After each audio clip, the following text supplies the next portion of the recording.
Hi, in front of me is HTC Desire 21 Pro 5G, and today I would like to show you how you can set up face unlock on this device. First of all, go into settings.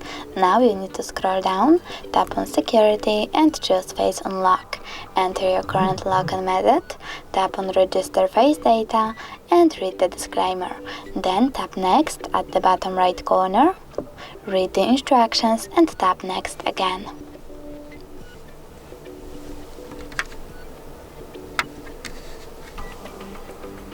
Now you need to click turn on, and when I turn off my screen and turn it back on, I can see that face unlock is working properly. Thanks so much for watching. If you enjoyed this video, don't forget to leave a like, comment and subscribe. Bye!